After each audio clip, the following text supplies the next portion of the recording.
আসসালামু আলাইকুম সকলকে সঞ্জিতা লার্নিং প্ল্যাটফর্মে সকলকে স্বাগত। আজকে আমরা আলোচনা করব বাক্য নিয়ে। বাক্যের সংজ্ঞা যদি আমরা বলি, প্রথমে বাক্যের সংজ্ঞা হচ্ছে একাধিক শব্দ একত্রিত হয়ে যদি মনের ভাব প্রকাশ পায় তাকে আমরা বাক্য বলি। একাধিক শব্দ একত্রিত হয়ে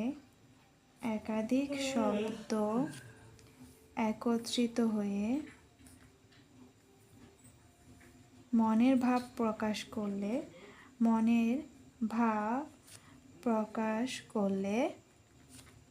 তাকে বাক্য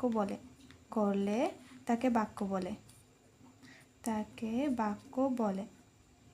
তাহলে আমি যদি বলি আমি ভাত খাবো, এখানে আমি একটি শব্দ, ভাত একটি শব্দ, খাবো একটি শব্দ, তিনটি শব্দ একত্রিত হয়ে আমার মনের ভাব প্রকাশ করছে, তাহলে এটি হবে বাক্য। বাক্যের দুটি অংশ রয়েছে, একটি হচ্ছে উদ্দেশ্য এবং অন্যটি হচ্ছে বিধেয়। উদ্দেশ্য এবং বিধেয় হচ্ছে বাক্যের অংশ। প্রথমে বলি উদ্দেশ্য নিয়ে কিছু কথা। উদ্দেশ্য হচ্ছে আমরা বাক্যে যার সম্পর্কে কিছু বলি, বাক্যে যার সম্পর্কে কিছু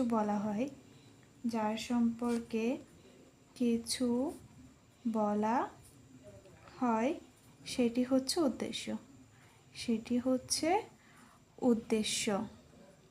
এই উদ্দেশ্য ব্যক্তি হতে পারে, বস্তু হতে পারে, স্থান হতে পারে। তারপরে পরবর্তী অংশটি হচ্ছে বিধেয়। কোনো বাক্যের মধ্যে উদ্দেশ্য সম্পর্কে যা বলা হয় সেটি হচ্ছে বিধেয়। বাক্যে উদ্দেশ্য সম্পর্কে যা বলা হয় তাই হচ্ছে বিধেয়। যদি আমি একটি উদাহরণ দিই, করিম স্কুলে গিয়েছে, এখানে বাক্যটি কাকে উদ্দেশ্য করে, অর্থাৎ কাকে নিয়ে কথাটি বলা হচ্ছে, করিমকে নিয়ে, তাহলে এখানে করিম হবে উদ্দেশ্য। আর তার সম্পর্কে কি বলা হয়েছে যে সে স্কুলে গিয়েছে, তাহলে স্কুলে গিয়েছে এই অংশটি হচ্ছে বিধেয়। আমি শুরুতেই বলেছি একাধিক শব্দ একত্রিত হয়ে যদি মনের ভাব প্রকাশ করে তাহলে তাকে বাক্য বলে। তবে একাধিক শব্দ একত্রিত হলেই সেটি বাক্য হবে না। বাক্য হওয়ার জন্য, অর্থাৎ সার্থক বাক্য হওয়ার জন্য এর কিছু বৈশিষ্ট্য রয়েছে। সার্থক বাক্যের বৈশিষ্ট্য তিনটি, সেগুলো হচ্ছে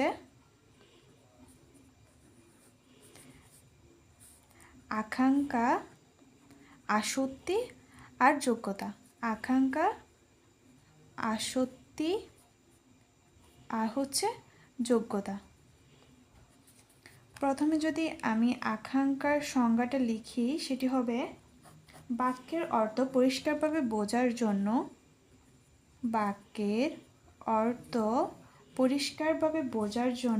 এক পদের পর অন্য পদের বাক্যের অর্থ পরিষ্কারভাবে বোঝার জন্য এক পদের পর অন্য পদে শোনার যে ইচ্ছা, অন্য পদের শোনার যে ইচ্ছা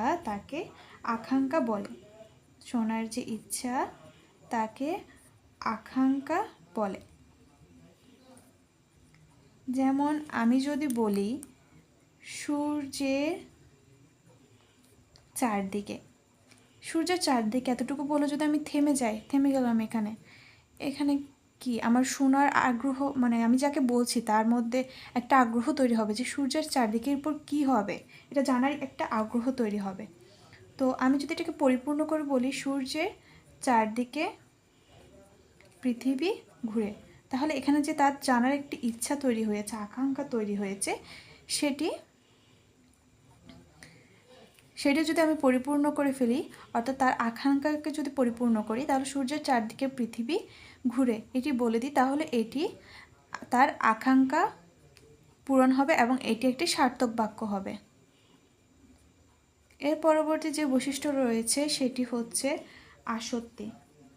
আসত্তির সংজ্ঞা হচ্ছে বাক্যের অর্থসঙ্গতি রক্ষার জন্য সুশৃঙ্খল পদবিন্যাস। বাক্যের অর্থসঙ্গতি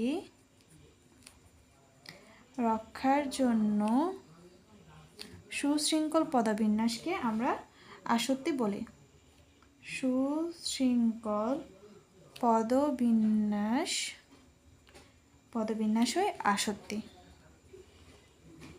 এটার উদাহরণ হতে পারে, আমি ফার্স্টে উদাহরণ দিই তারপর বুঝিয়ে বলছি। আমি যদি বলি স্কুলে করিম না যাবে, এখানে শব্দ রয়েছে, শব্দ দিয়ে বাক্য তৈরি হয়েছে, কিন্তু বিষয়টা শুনতে কেমন লাগছে? স্কুল করিম না যাবে, এখানে পদসমূহ তাদের নির্দিষ্ট স্থানে না বসায়, অর্থাৎ সুশৃঙ্খলভাবে পদবিন্যাস হয়নি, যার কারণে এটি সার্থক বাক্য হবে না। এটাকে সার্থক বাক্যে রূপান্তর করার জন্য আমাদের পদবিন্যাসটাকে সুশৃঙ্খলভাবে সাজাতে হবে। যেমন আমাকে বলতে হবে করিম স্কুলে যাবে না, এটি হচ্ছে সার্থক বাক্য। যদি পদবিন্যাস সুশৃঙ্খল হয় তার আসত্তি পূরণ হবে এবং এটি সার্থক বাক্য হবে। এরপরে যে বিষয়টি রয়েছে, সর্বশেষ বিষয় যোগ্যতা।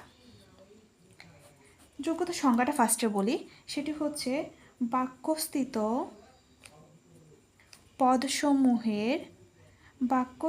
পদসমূহের অন্তর্গত এবং ভাবগত অর্থাৎ বাক্যের অর্থটা ভাবগত মেলবন্ধনই হচ্ছে যোগ্যতা।